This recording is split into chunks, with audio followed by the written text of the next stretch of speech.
Ada yang pernah mengalah? Rebutan apa kalau mengalah? Kalau rebutan yang gak enak terus mengalah itu biasa ya. Merebutkan sesuatu yang gak enak itu mengalah, itu gak ada asiknya biasa. Tapi kalau rebutan sesuatu yang berharga, itu baru ya, mengalah. Nah ini kita lihat dari definisi dulu. Semua harus diawali dengan definisi. Jadi mengalah adalah sebuah kalimat yang mempunyai arti berlawanan dengan kata dasarnya yaitu kalah. Katamu yang mendampingi kata kalah justru menjadikan artinya bukan lagi kalah, tapi menang. Jadi ini yang menjadi perhatian teman-teman. Jadi mengalah itu bukan kalah. Memang dia adalah kebalikannya, yaitu menang. Kenapa menang? Sebab kemenanganlah yang didapatkan orang yang mau mengalah. Nah, jadi dalam definisi mengalah ini kita bisa melihat sikap mental seorang dalam meninggalkan hal yang sebenarnya dia bisa lakukan. Jadi kita bisa, tapi kita memilih untuk mengalah. Maka sangat pas kalau kita sering bilang mengalah bukan untuk kalah, tapi mengalah untuk menang. Nah, yang menariknya, ya, mengalah itu berbeda dengan kalah. Karena kalah itu bersifat terpaksa, sedangkan mengalah itu bersifat alternatif. Kenapa kok alternatif? Kita lihat alasan dari mengalah itu apa saja. Yang pertama, orang mengalah karena adanya kemaslahatan atau manfaat yang sangat besar dengan sikap itu. Jadi misalnya kita mengalah tentang sebuah urusan, kita lihat kalau kita teruskan ini bisa jadi ribut besar, jadi masalah yang besar, bahkan akan muncul fitnah-fitnah dari orang yang tidak mengetahui masalah yang sebenarnya, sehingga orang itu bisa berdosa, ikut campur urusan ini. Nah, dengan kita mengalah itu, kita akan memutuskan tali keributan itu. Dalam artinya tidak menjadi keributan yang lebih besar, tidak banyak orang yang terlibat. Ini.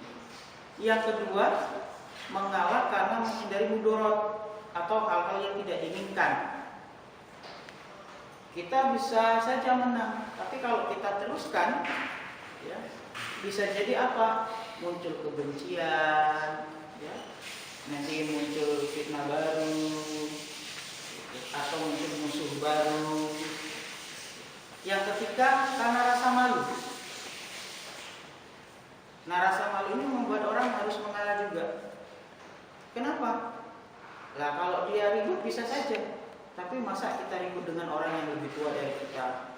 Berarti kita tidak punya adab, nggak punya akhlak. Kita mau ribut dengan anak kecil, ya kan? Kan lucu itu ribut dengan anak kecil. Sehingga kita harus mengalah. Inilah 3 alasan pokok kenapa orang itu mengalah. Malu lah, masa ribut dengan anak kecil. Ada orang gila ngambil makananmu, kamu ajak kelahi orang gila. Malu tuh. Maka orang kalau ada orang gila, dia ribut dengan orang gila, yang dibilang gila siapa? Orang yang waras, bukan orang yang gila. Karena orang gila nggak perlu stempel lagi udah gila dia. Oh, mas anak kecil kok dilayani? Mas orang gila kok dilayani? Kan begitu. Ah, dia kan lebih tua, kok dilayani kenapa? Nah, itu mengalah. Hukum mengalah. Jadi Islam semuanya jelas, nggak sama-sama. Jadi hukum mengalah itu seperti apa? Yang dikatakan oleh Syekh Utsaimin, ya, ketika mensyarah Riyadhus Shalihin. Pertama, mengalah yang terlarang. Ini terkait dengan masalah kewajiban syariat. Kalau mengalah dalam hal yang terlarang ini tidak boleh. Misalnya apa dalam syariat kamu harus mengalah, kira-kira pernah nggak kalian mengalah dalam hal syariat? Kamu punya teman, gitu, dia muslim, kamu muslim, yuk kita buat perjanjian supaya kita akrab. Seminggu sekali kita gantian sholatnya. Minggu ini saya sholat, minggu depan kamu ke gereja. Nah itu, oh iya, mengalah supaya klop pertemanannya. Itu boleh apa enggak? Enggak. Kalau terkait dengan syariat, seperti misalnya siapa? Gubernur DKI mau mensertifikasi PSK. Keren sekali. Ya. Sehingga ketika orang sudah ribut, wah itu kan cuma wacana. Inilah, ya. Sudah orang buat ribut dulu, akhirnya karena kalah, itu kan baru wacana. Ya siapapun akan lucu. Negara yang satu-satunya memberi sertifikasi PSK ini cuma Indonesia kalau itu terjadi. Nanti akan dibuatkan wisma khusus untuk PSK dilokalisasikan supaya alasnya tidak menyebar. Itu PSK itu nggak kamu lokalisasi, sudah punya lokasi sendiri-sendiri. Ya kan? Apalagi sekarang sudah lewat apa? Dunia maya. Ya, nggak perlu lagi dia punya rumah sendiri. Terus cari sertifikasinya gimana? Harus S1, jurusan tertentu, begitu. Terus PSK yang sehat itu sertifikasinya. Nah itu nggak boleh kita ngalah, itu melarang syariat dia.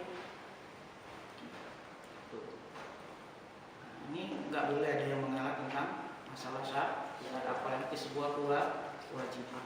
Kedua, mengalah dalam hal-hal yang disukai, hukumnya boleh.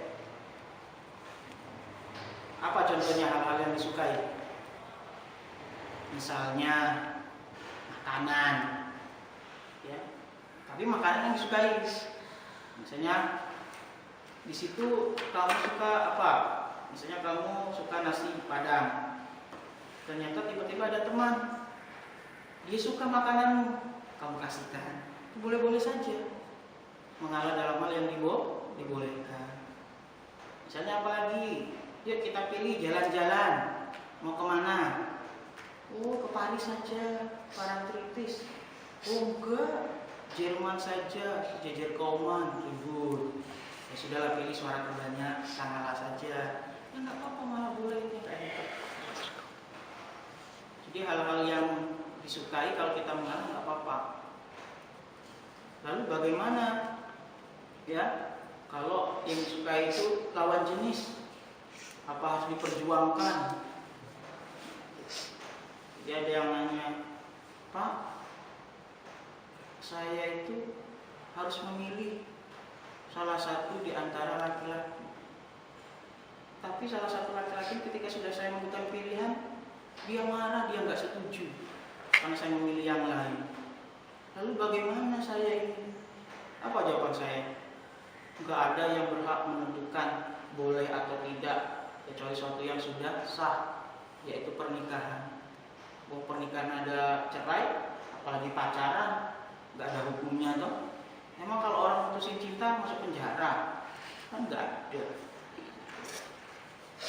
Ketiga, mengalah dalam selain masalah ibadah, ya boleh-boleh saja.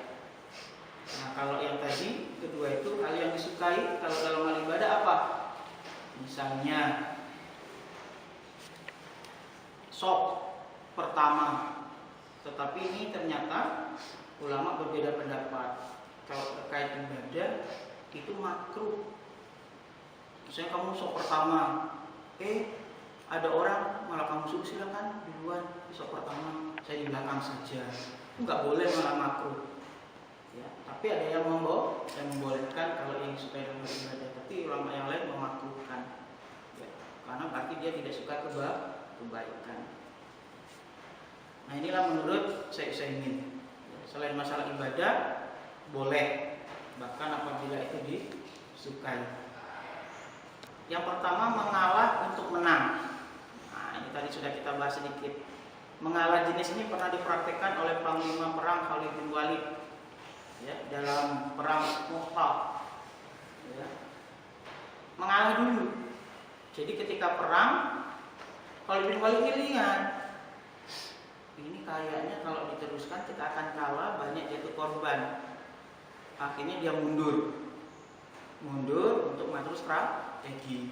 Maka dia akan dijelaskan, ya bolehnya orang lari dari perang, tapi sebagai strategi. Mundur dulu, mengalah untuk menangkap. Kita udah tahu sebenarnya kita itu benar, tapi kalau kita lanjutkan nanti akan melakukan dampak yang lebih besar negatifnya. Kita mundur dulu, nggak apa-apa, karena mengalah untuk menang. Bukan asal-asalan aja. Ini terjadi waktu di Ambon pernah. Ayo kita maju. Provokator semua. Bila sudah berhadapan, dia yang lari. Ya, akhirnya apa yang terjadi? Dicari itu, dapat hukuman. Dan orang yang lari dari medan perang apabila sudah berhadapan-hadapan, ya, dengan alasan menghindar bukan mati strategi, hukumannya mati. Nggak boleh. Ya, jadi itu fikih perang seperti itu. Jadi kalau sudah berhadapan-hadapan, betul, kalau dia melarikan diri dari medan perang dengan tanpa alasan itu strategi, maka hukumannya mati dan dicari. Jadi dia lari, ternyata perang ini menang, maka siapa yang lari itu dicari dan dihukum banjir. Ya. Jadi jihad itu seperti itu hukumnya. Nggak ada jihad dalam cinta, nggak ada. Nanti lagi pacaran melarikan diri, hukumannya dipancung, nggak ada. Di dalam perang, maka dalam perang inilah yang jarang dikaji orang, ya, fikih jihad. Dan menjadi permasalahan besar di Indonesia kalau fikih jihad yang diajarkan dalam sebuah kurikulum, sebuah lembaga pendidikan, maka dicurigai pendidikan itu. Sehingga wajar sekarang kita banyak tidak mengetahui tentang fikih jihad, nggak ngerti. Sehingga jihad itu jauh sekali dari kita. Taunya jihad itu sungguh-sungguh, jihad ekonomi, bahasanya sekarang diganti, dikaburkan. Ya, jihad pendidikan, jihad konstitusi, ya boleh-boleh saja. Tapi tolong jihad yang sesungguhnya itu harus dipelajari. Sehingga orang kalau mau belajar ini kan sembunyi-sembunyi. Ada buku Tarbiyah Jihadiyah, tapi nggak boleh terbit lagi. Sudah ada edisi Indonesia, tapi siapa yang punya itu ditangkap. Karangan Abdul Azam, Tarbiyah Jihadiyah, ya, luar biasa, berjilid-jilid. Nggak boleh terbit di Indonesia. Yang kedua, mengalah karena mendahulukan orang lain. Ya, ini adalah mengalah pada umumnya. Tapi dalam hal kebaikan, mendahulukan orang lain seperti sahabat Ansor. Tahu kan kisah sahabat Ansor? Ketika Muhajirin datang, saking baiknya istri pun ditawarin. Saya punya istri 4, mana yang mau? Nanti saya ceraikan. Wah, itu keren sekali sahabat Ansor itu. Ya, makanya orang-orang Ansor yang saat itu berada saat Muhajirin datang, dia dapat gelar Al-Ansori. Karena pas saking baiknya. Nah, coba kita, saya punya pacar 5 karena playboy, istri 1, nggak pernah itu terjadi. Ya, ayo sampai istri, mana istri saya kamu suka, ya silakan pilih, akan saya ceraikan. Ini ada uang, nanti untuk modal. Begitu, sampai seperti itu, dipersaudarakan. Bukan hanya persaudaraan sebagai Islam saja, tapi diserahkan seperti saudara kan kandil. Jadi mendahulukan orang lain. Ini luar biasa. Dalam Islam disebut apa? Mendahulukan orang lain. Hah? Itsar. Mendahulukan kepentingan orang lain. Ini yang dilakukan oleh para sahabat. Sehingga banyak kisah-kisah yang masyhur. Ketika ada tamu, Nabi tidak bisa melayani, menawarkan sahabat. Siapa yang bisa melayani, menjamu tamu malam hari ini? Tidak ada yang bisa. Akhirnya ada sahabat, saya ya Rasulullah yang akan menjamu. Akhirnya didatangkanlah, membawa ke rumah. Sampai di rumah, dia ke dapur, suruh istrinya nyiapin makanan. Istrinya bilang, wah, kita udah nggak punya apa-apa. Ini cuma cukup untuk makan anak-anak kita saja. Nggak apa-apa. Anak kita sudah tidur, matikan lampu. Ini disediakan untuk tamu. Sehingga pagi harinya ketemu Rasulullah ketawa karena turut ayat tentang masalah itu. Luar biasa. Kita itu dalam Islam mendahulukan ke umat. Terjadi juga zaman sahabat itu. Sifat iftar itu tentang roti yang diremuk. Jadi kumpul, makanannya sedikit. Karena sahabat kan pada malu-malu semua mau makan, makannya sedikit, orang banyak. Akhirnya dia punya inisiatif. Ya udah gini saja, lampunya kita matikan, kita remuk rotinya, silakan makan. Terdengar suara kecapan-kecapan. Sudah selesai, sudah. Pas lampu dihidupin, nggak bergerak itu makanan. Saking luar biasa sahabat itu. Nah kalau kita, dan lampu kita matikan, kita makan. Pas dibuat lampu, ternyata satu orang yang makan. Beda sekali. Mendahulukan orang lain. Ketiga adalah mengalah karena ada orang lain yang lebih baik, sebagaimana Umar dan Abu Ubadah. Ini yang mungkin kamu belum tahu. Kisah ketika Rasulullah SAW wafat, lalu terjadilah pemilihan khalifah. Jadi dalam Islam itu ketika seorang khalifah atau pimpinan meninggal dunia harus segera diganti. Kenapa segera diganti? Supaya kepemimpinan itu tidak terjadi kekacauan. Umat ada yang memimpin. Jadi bukan suatu yang dikatakan musuh-musuh Islam itu nggak punya hati orang Islam ini. Pimpinannya baru meninggal langsung mengadakan pemilihan. Bukan masalah itu. Karena kalau dalam keadaan berkabung tidak ada pimpinan, nanti musuh-musuh akan bisa menyerang dan bisa merusak, mengambil kesempatan. Maka ketika meninggal dunia hari ini, hari itu harus sudah sibuk mengadakan pemilihan. Nah ini ya, yang ketiga ini adalah orang yang tahu diri, mengalah karena ada orang yang lebih baik. Jadi Abu Bakar pernah menawari Umar dan Abu Ubadah untuk menjadi khalifah pengganti Rasulullah. Ditawari Umar bin Khattab sama Abu Ubadah, apakah kalian mau menggantikan Rasulullah? Nah mereka tahu diri kalau mereka itu tidak sepandai, ya, sehebat Abu Bakar. Mereka menolak dua orang ini. Akhirnya Abu Bakar lah yang menjadi khalifah. Yang terjadi apa? Malah dua orang ini yang membaiat Abu Bakar sebagai khalifah pertama kali. Nah inilah, ya, mengalah karena dia tahu diri. Banyak orang yang nggak tahu diri itu banyak. Siapa yang mau? Karena nafsu. Jadi personal selling itu penting, tetapi tahu diri. Lihat, ada yang lebih bisa. Bukan menolak karena dia nggak mau, tapi merasa ada yang lebih mampu. Yang keempat, mengalah karena cinta. Nah, tapi bukannya masuk hubungan remaja. Hal ini sering dilakukan oleh orang tua yang mengalah kepada anaknya. Orang tua itu kan sukanya mengalah sama anak. Makan, enak dimakan daging ayamnya. Ibu aja, ibu nggak suka ayam.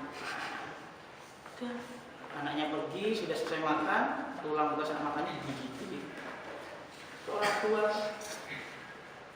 kamu butuh apa? Butuh ini, dikirimi. Ibu emang punya uang? Punya.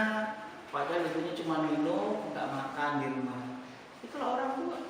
Mengalah karena cinta. Tapi yang dimaksud ini cinta seorang ibu kepada anaknya. Ya, itu mengalah. Tapi orang yang punya hubungan dengan lawan jenis juga suka mengalah dalam cinta. Ya kan? Mas, ibu enggak mas? Enggak. Nah, kenapa dek? Tolong jemput saya mas. Di mana? Di neraka. Ngalah aja. Jadi itulah cinta.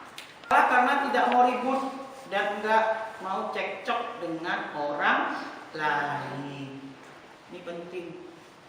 Untuk apa ribut itu? Ya, kalau kita menang itu jadi arang, kalau kalah jadi abu. Jadi nggak usah sering ribut, ya-yakan saja. Ya sudah, yang waras ngalah, malah jadi ribut ngomong kayak gitu. Itu kata-kata menenangkan tapi membagikan emosional. Hilang kata-kata itu. Yang waras ngalah. Berarti yang mau menang gila kok. Nah, ini kata-kata bukan motivasi baik kan sebenarnya itu ya. Jadi ada 5 hal ya, mengalah itu karena apa? Nah ini, man tarakal miro'a wa huwa muhiqqun bunyalahu fi wasatil jannah. Barang siapa yang meninggalkan perdebatan pada kias benar, akan dibangunkan rumah untuknya di tengah surga. Kita ini senangnya itu berdebat karena ingin menang, bukan masalah benar sehingga ada semboyan. Yang penting menang. Debat nggak jelas dari mana sumbernya, yang penting menang. Itu salah. Ya. Debat itu bukan yang penting menang, yang penting benar. Itu. Maka sehingga orang kalau debat itu kadang kan ributnya kemana-mana dari A sampai Z. Ya, itu harus dihindari. Maka saya mempertanyakan ada lomba debat itu. Ini maksudnya apa? Gitu. Ya monggo-monggo saja sebenarnya untuk keilmiahan sebenarnya. Coba digantilah bahasanya ya. Masa lomba debat? Karena lomba debat ini diperselisihkan dalam Islam hukumnya. Ya. Karena apa? Perdebatan itu nanti sampai hari kiamat akan tetap terjadi, dibahas. Jadi barang siapa yang debat di dunia, nanti ketika dia dibangkitkan akan melakukan perdebatan sampai selesai siapa yang menang. Sehingga sahabat mengatakan, ya Rasulullah mengerikan sekali keadaan itu. Iya. Maka jangan suka berdebat, meributi telur dulu apa ayam. Nah itu kan nggak penting. Walaupun ada juga ilmuwan meneliti, yang dulu itu adalah telur. Karena pada ayam tidak memiliki sifat telur. Yang ayam enggak, telur itu dikeluarkan oleh ayam. Masih aja ya sudah, nggak usah. Gak penting, yang penting bagaimana orang bisa pergi haji gratis, karena itu bagus, ya kan? Bagaimana Islam itu bagus, ya bisa berdiri itu yang terbaik. Itu yang tak penting-penting, ya. Meributin, ya KFC, meributin McDonald, boleh-boleh saja. Tapi ada yang lebih penting, masalah akidah dipikirkan, masalah akhlak dipikirkan. Ngeributi KFC McDonald beli aja gak pernah. Ya boleh-boleh saja, boleh. Tapi ada yang lebih penting. Ya, kecuali kalau yang penting sudah kamu selesaikan. Nah jadi ini jelas, ya. Barang siapa meninggalkan perdebatan pada dia benar, maka dapat pahalanya dibangunkan rumah di surga. Ribut pokoknya ini pokoknya. Dua kata yang paling tidak enak dengarnya itu pokoknya katanya. Nah, yang paling gak enak dengarnya. Pokoknya seolah-olah dia yang benar. Katanya seolah-olah dikatakan itu benar. Makanya kalau ada orang, dia ini kalau debat mesti kaya, ya kan? Kalau diajak itu nanti nggak bisa ngomong. Nanti dulu siapa tahu dia tidak mau berdebat. Nah tapi kalau lomba tuh tantangan dia dalam lomba ini, loh kamu nih debat kok diam sekali. Ya lebih baik saya mengalah biar dapat surga. Itu lomba, ya jangan disamakan. Nah ini dari David. Semoga Allah merahmati orang yang lugu ketika menjual, ketika membeli dan ketika menuntut hak. Ya rahimallahu rajulan samhan idza ba'a wa idza ishtara wa idza qada. Jadi teman-teman ini hadis ini harus dipahami, ya. Semoga Allah merahmati orang yang lugu ketika menjual, ketika membeli dan ketika menuntut hak. Maksud lugu ini apa? Kira-kira? Apakah orang bodoh? Hah? Atau apa? Maksud lugu. Orang lugu itu kayak apa sebenarnya? Polos. Polos. Seperti apa kira-kira prakteknya orang lugu itu? Jujur. Jujur. Apalagi? Orang lugu itu, ya orang lugu itu tidak banyak hendak macam-macam, lurus-lurus saja. Berapa harga baju? 1 juta. Bisa ditawar? Nggak bisa, udah beli aja. Yang jual juga, Bu ini berapa? 1 juta. Nggak bisa kurang Bu, bisa sedikit. Berapa? 5.000 kurangnya. Wah tapi saya punya uangnya cuma 50.000. Ya nggak bisa. Jauh banget. Jangan seperti pedagang itu kan ngomongnya macam-macam. Mas tadi yang beli 1 miliar aja nggak saya kasih. Nah, padahal 100.000 dijual sebelumnya. Makanya para pedagang harus hati-hati. Disuruh oleh Rasulullah banyak-banyak bersodakoh. Kenapa? Karena dalam perdagangan kadang dusta. Dalam hal tawar menawar. Makanya kalau kamu jadi pedagang, ya harus bagaimana sodakoh. Karena pedagang itu kadang ngomongnya aneh. Wah ini saya ngambilnya jauh loh, untungnya cuma 1.000, padahal berpuluh-puluh ribu, kan gitu. Ketika membeli dan menuntut hak pun, ya, itu yang paling baik adalah artinya nggak usah debat masalah harga satu barang, ya itu jadi perdebatan turun berapa. Ya, saya nggak tahu kok ada orang yang sampai lama sekali beli satu barang itu. Ya, saya juga kadang risih juga, karena saya juga pelakunya. Ternyata capek ya tawar-menawar, maka paslah apa yang dikatakan Rasulullah ini. Semoga Allah yang merahmati orang yang menjual, membeli dan menuntut hak. Kenapa? Menghindari perdebatan, dan di dalam perdebatan itu sering terjadi dusta. Ya, karena ingin merasa menang. Biasanya kayak gitu yang terjadi. Ya, apalagi dalam jual beli. Menuntut hak juga gitu. Karena dia memperjuangkan haknya, dia gunakan segala macam cara. Lalu bagaimana dagang yang dilakukan oleh Rasulullah? Rasulullah itu dagang itu, ini saya modalnya 500 real, tapi kami berjalan dari Madinah ke sini, modalnya sekian, monggo mau dibeli berapa? Nah, yang beli kan mikir, iya dari Madinah ke sini tuh kalau jalan 1 bulan. Masa kita beli 500,5 real? Kan nggak mungkin. Itu ya, omongan Nabi itu mengandung psikologis yang luar biasa pengaruhnya. Orang disuruh mikir, berapa harganya Rasulullah? Ini harganya 500 real, tapi kami belinya di Madinah. Terus kami jual di sini, terserah berapa mau dihargai. Kalau orang nggak mikir, ya jauh sini. Daripada saya kesana ngongkos, itu akhirnya dia beli harga, ya sudah 600 real gimana? Ya kalau ridho nggak apa-apa. Makanya dalam jual beli itu antarodi saling ridho menerima. Gitu. Nanti kalau ada yang beli, ya maka kalau belanja itu enak sama orang yang sudah tua-tua loh. Ya, nenek-nenek simba-simba itu kadang dilebihin malah, bang beli pecel misalnya, nanti tambah gorengan karena kita nggak nawar. Terus dia jual apa? Risoles. Pinten mbak? 500. Yaudah beli 5.000 mbak. Udah saya kasih bonus bakpao 1. Orang tua itu. Ya. Tapi kadang kita anak muda beli orang tua itu malah ditawar. Jauh-jauh sekali. Ya. Jadi inilah luar biasanya. Boleh mengalah dengan musuh? Boleh apa enggak? Boleh enggak mengalah dengan musuh? Ya. Terkait ketika sudah Fathul Mekah, ada yang terjadi musuh-musuh Islam, karena pemerintah sudah pemerintah Islam. Jadi hadis ini jangan digunakan sekarang, nanti kalau Islam sudah berdiri.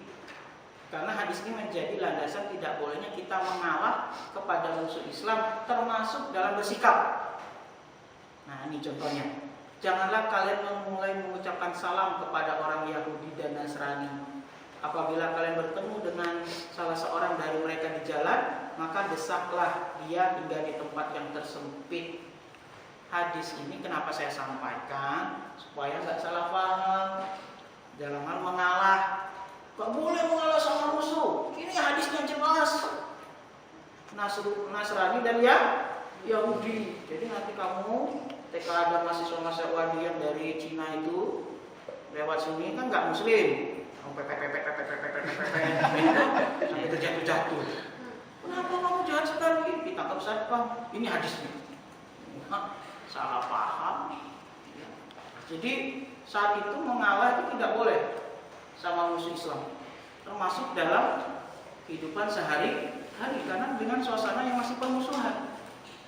Ya, itu maka tidak boleh mengalah sampai tindakan mengucapkan salam pertama aja nggak boleh, menegur pertama kali saja tidak boleh.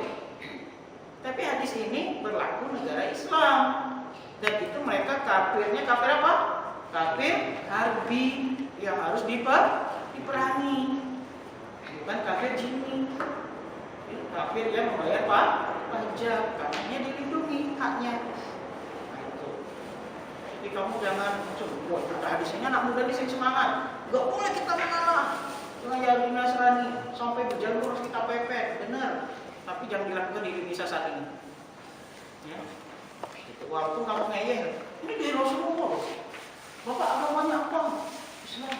Rasulnya siapa? Muhammad. Beriman nggak dengan nabinya? Beriman. Nah ini hadisnya. Wah sudah kacau itu. Itulah. Makanya anak-anak muda itu kadang semangatnya tinggi, pemahamannya jauh dari kebenaran. Suruh nanya nggak mau nanya. Ketika ustaznya ngajarkan hadis ini nggak nanya nih. Keluar dari masjid, ya orang keluar dari gereja, pepet motor, ada pepet, dia tidak menunjukkan. Nah, itu yang kena ustaznya nggak salah, yang salah, ya santrinya, karena salah paham. Makanya kalau di kampus, terutama studi Islam dan sertifikasi, tanya kalau nggak tahu, ada yang nanya. Jadi kalau nggak ada yang nanya kita tutup, alhamdulillah. Jadi pahamnya jauh. Ketika ujian dapat kecil marahin dosen. Kok nilai kita kecil ya? Padahal ketika ujian nggak pernah ya. Namun bukan berarti kita memiliki sifat anti debat. Ya, tadi debat ada yang diperbolehkan, ada yang tidak. Maaf, tidak melayani debat. Nanti dulu masalahnya apa? Lah kalau dia bilang bahwa orang Islam itu pada nggak jelas, nggak punya otak, lalu kok nggak berdebat, ya udah sudah kami nggak punya otak, itu nggak boleh.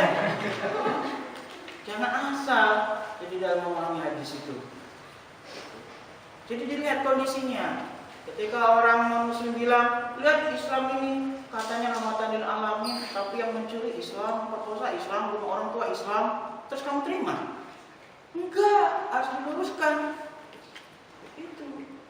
Jadi ada posisinya, jangan maaf, tidak melayani debat. Pak mau nanya, nggak boleh nanya, nanti kita berdebat. Enggak gitu.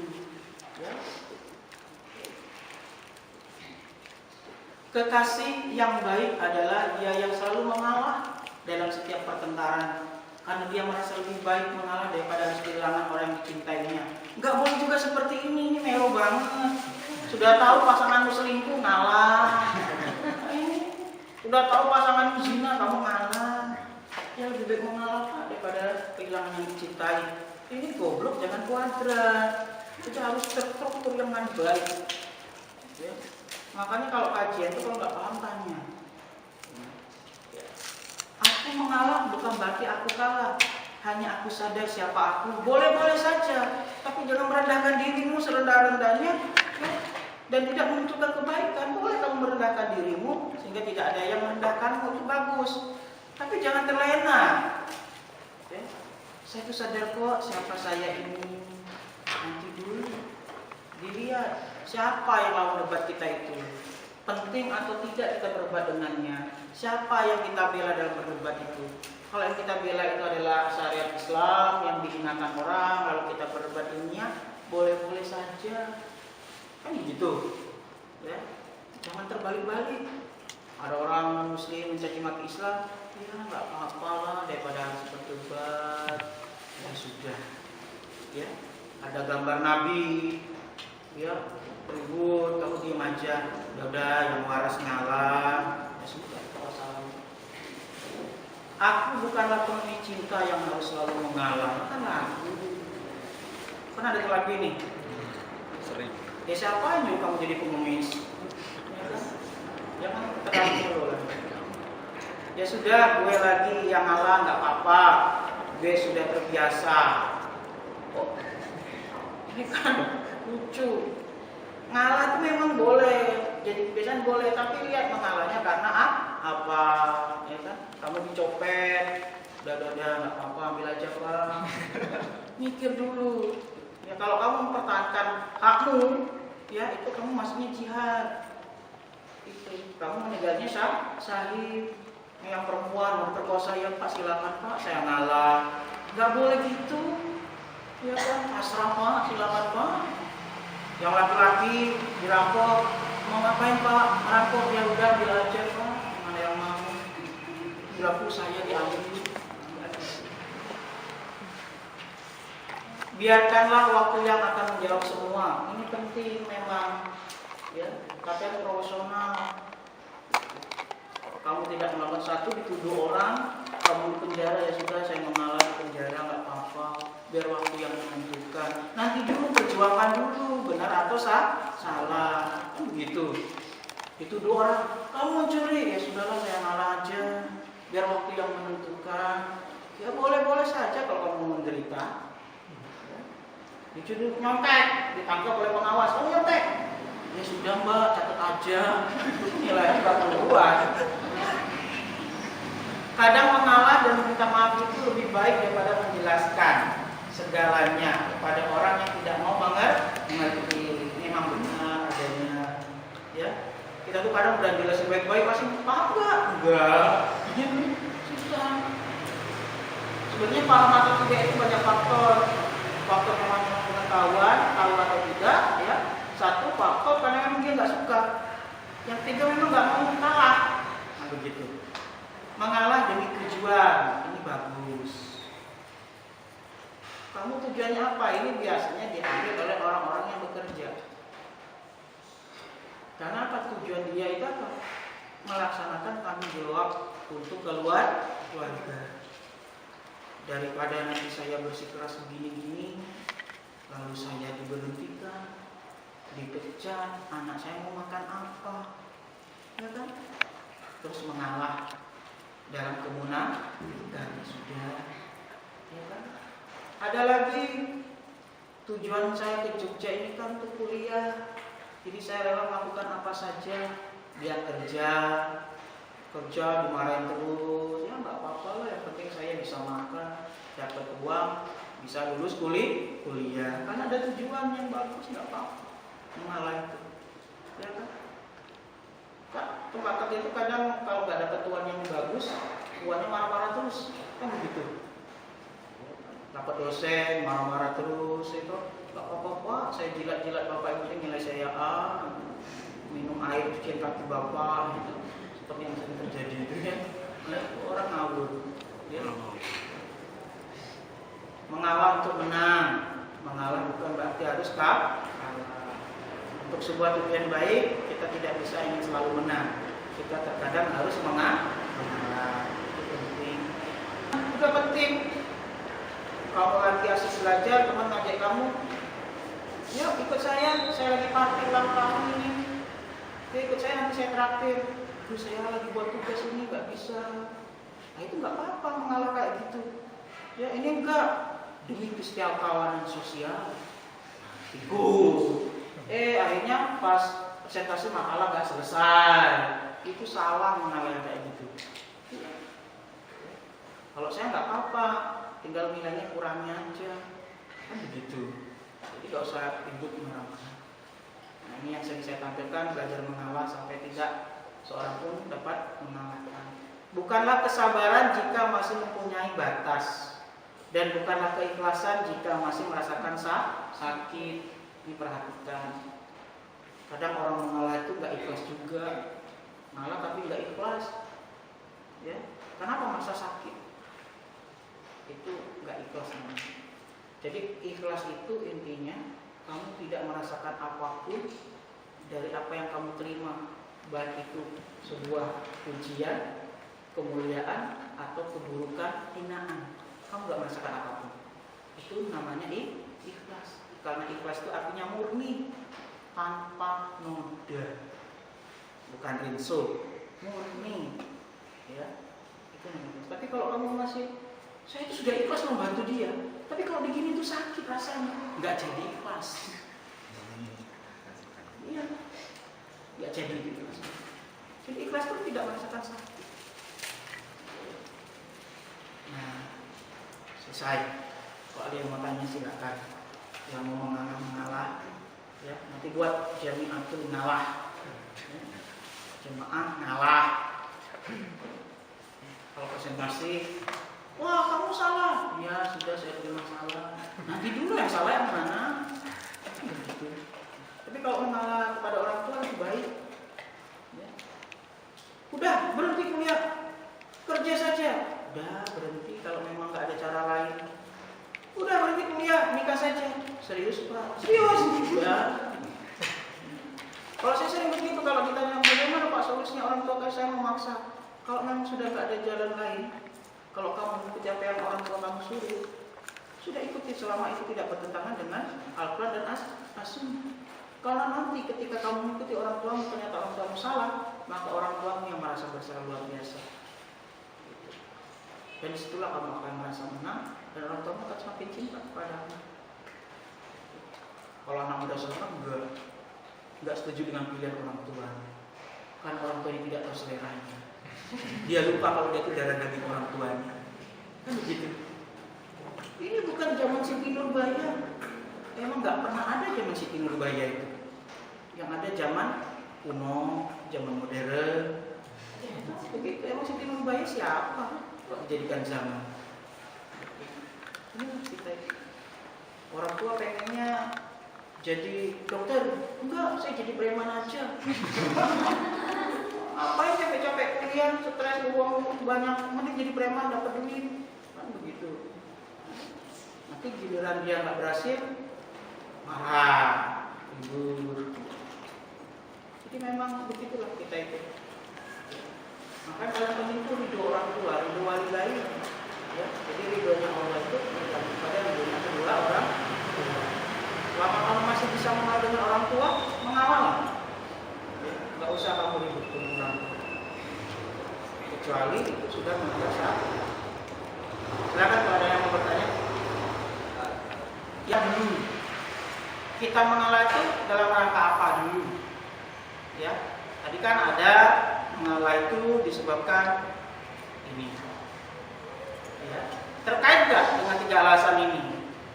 Ada nggak kalau kita mengalah itu karena mementingkan kemaslahatan, menjauhi mudarat, karena rasa malu, ada nggak? Tapi kalau orang itu ngeyel terus, ya toh, dan itu melanggar syariat, baru kita perjuangkan. Tapi ya kalau kita itu karena dia nggak mau ngalah, kita lihat misalnya, ini juga kan masalah dunia. Kalau kita kalah juga nggak apa-apa. Ya toh, kalau kita ribut dengan dia, apalagi dia orang tua, kita nanti malah malu sendiri, nggak sopan. Ini cuma masalah jabatan. Ini karena dia nggak tahu saja. Kalau dengan mengalahnya kita itu tidak berdampak buruk, ya sudah mengalah saja. Begitu. Apalagi terkait dengan rezeki, ya, jabatan, kehormatan, lebih baik mengalah, Mas. Dalam arti kehormatan dunia ya, bukan kehormatan agama dan pribadi. Lebih baik mengalah. Karena rezeki Allah yang ngatur, kehormatan pun Allah yang ngatur, kemuliaan seseorang Allah yang ngatur. Maka kalau saya lebih baik mengalah. Apalagi ini sudah lah, mungkin kita ngalah saja untuk apa. Nah itu baru berlaku, biarkan waktu yang menjawab. Begitu. Ya. Tapi kalau tentang syariat, nanti dulu lihat kondisi. Jadi yang dilihat itu masalahnya apa, kondisinya apa, bertentangan atau tidak dengan syariat. Begitu. Jadi kalau dia kondisinya ini kalau diteruskan mudaratnya lebih besar, ya kan? Syariat ya nggak bertentangan banget lah, dalam artian ini bukan masalah ubudiyah, ya kan? Masalah muamalah. Yang ketiga, kalau kita nggak ikut campur, kalau kita mengalah juga nggak melakukan efek apapun, ya sudah, wajar. Terlalu kecil.